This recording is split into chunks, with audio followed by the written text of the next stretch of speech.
What you're actually experiencing, let's say, with what the world calls an ulcer, is a sensation right here. Then your mind says, well, if I can't call it ulcer, I'm going to say it's burning. That again is a concept. We've learned what that means. That's a thought form which we have learned in our learning.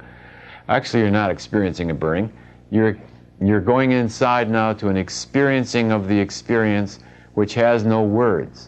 So you go beyond the words to the experiencing of the experience, which has no words.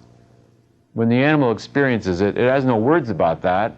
It just is with what's going on. So we sort of call up our animal nature and just be with what's being experienced without saying anything about it, without elaborating.